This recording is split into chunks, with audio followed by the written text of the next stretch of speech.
ভারতে গিয়ে টি-20 বিশ্বকাপ খেলবে না বাংলাদেশ, এই অনড় অবস্থান থেকে সরে দাঁড়াতে নারাজ বাংলাদেশের সরকার এবং বিসিবি।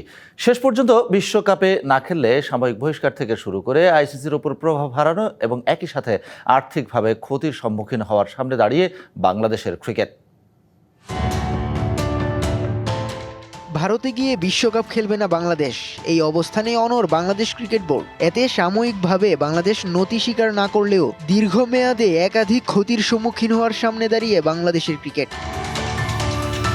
বিশ্বকাপে না খেললে আর্থিকভাবে বাংলাদেশ ক্রিকেট সম্মুখীন হবে বড় ক্ষতির। তবে আইসিসির লভ্যাংশ 2027 সাল পর্যন্ত ঠিকঠাকই পাবে বাংলাদেশ, দাবি বিসিবির। কিন্তু আগামী বিশ্বকাপ কেন্দ্রিক অর্থপ্রাপ্তির দরজা বন্ধ হয়ে যাবে, তাতে কোনো সন্দেহ নেই। ক্রিকেটারদের ম্যাচ ফি থেকে শুরু করে দলের স্পন্সর অর্থের অঙ্কও হয়ে যাবে সংকুচিত।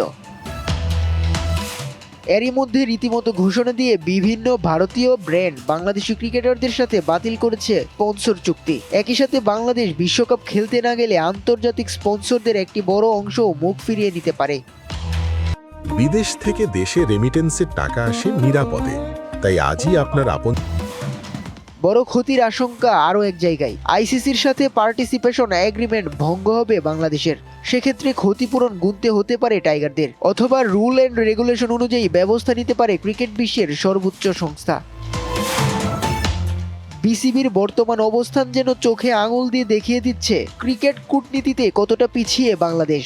বিশ্বকাপে খেলা না হলে ঘরে বাইরে বাংলাদেশের ক্রিকেটে যে নেতিবাচক প্রভাব পড়বে তাতে কোনো সন্দেহ নেই। বিসিবি কর্তাদের অজস্র সমস্যার মধ্যে এটা তখন বড় সমস্যা হয়ে দেখা দেবে। উৎস রশিদ, ডিবিসি নিউজ ডেস্ক।